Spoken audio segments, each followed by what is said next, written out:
So these videos that I'm showing you is any type of transition that's setting up ice, whether it's on a turnover or a breakout, where we're going to take advantage.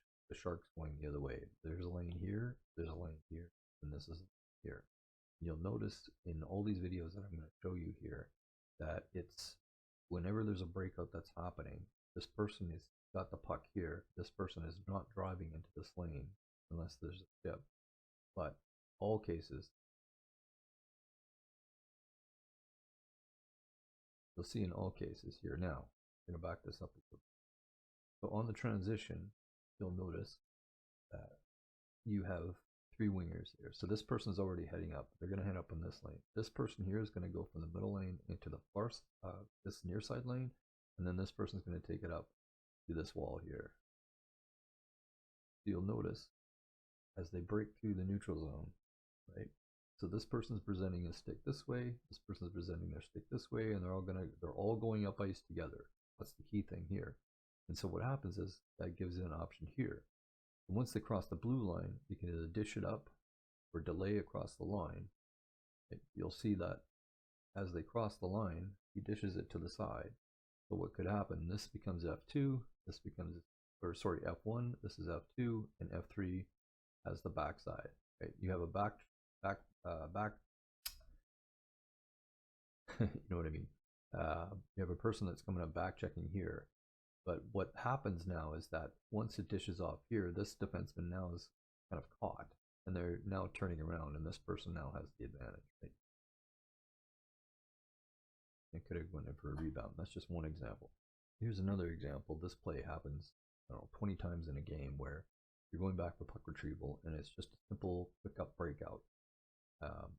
So as it goes along, it chips it up to the wall. Now, you'll notice that when this winger, or it looked like the center grabbed the puck.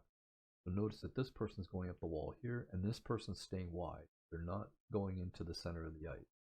They're trying to take the ice because this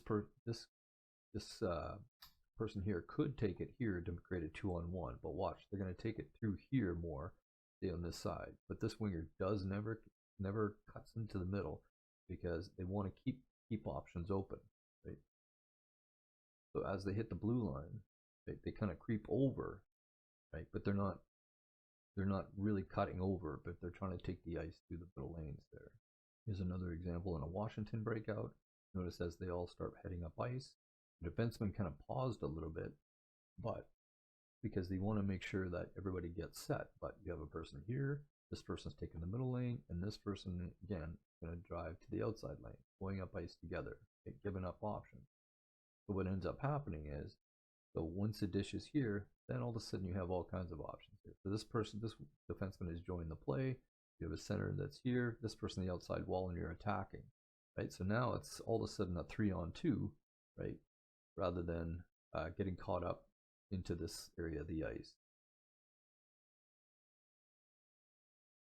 Here's another example on a turnover. They got the puck back in another lane. Notice everybody's taking their lane through the middle of the ice, right? Even though it's just a small chip in. This one here is an example of a transition. Carolina turns the puck over. You'll notice that when everybody starts transitioning up ice, again, it's a matter of nobody's crossing lanes here. Everybody's picking a lane, and this person is eventually going to go this way and head wide. And this play here is a little bit more, probably will not see on your team because you guys don't really transition out of your zone that often. And what I mean by that is using the D coming up and then finding a weak side winger coming up this way. You guys tend to head up ice a little bit faster than. Lost my face. So you'll see here that. So on the transition here, you'll see that this person here is going to get the puck and break up ice. But again, what you see here, you see the developing lanes that are happening. Right? And then ends up in a 2-on-1. So for comparison, what I wanted to do is kind of talk about, again, and I don't know if Turk is telling you to do this, but what I'm seeing here is that the moment that we come up ice here with the puck, there's a there's a tendency to want to cross over and just come up this way. Now I can understand if you came across this way and told the puck carrier to say chip, chip, chip, or point your stick towards the wall to chip, chip, chip, but I don't think that's the case in this. So if we play it, we just play it here, you'll see the play develop here. The puck is in the corner in a battle, and then so what ends up happening, it puck goes around again. So now I'm just going to back it up a little bit here because I went too far. So as the puck comes around, you'll see that right away. We have two different options here. So this is the center person's kind of behind the play here, but the winger is the option. Now, ideally, what should have happened is the defenseman should have looked up here and just get a tape-to-tape pass, and then you'd be up ice, no problem. But the winger's going to take the puck over this way, and right away, right, you have all this ice here, but what you tend to do is kind of come into traffic, right? This is what I mean. If you're crossing, if you have a lane coming up here in the puck carrier, and then you start coming into here, you're just going into traffic. You're just, going into pressure, so to speak, right? So if we watch this play go, right? So the winger takes it, and so the center here is presenting as an option, right?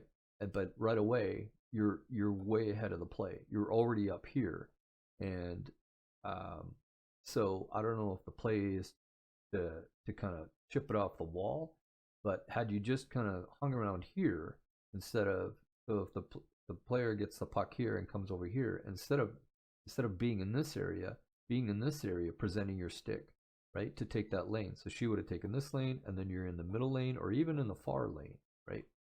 So what ends up happening is, so she ends up turning the puck over here, right?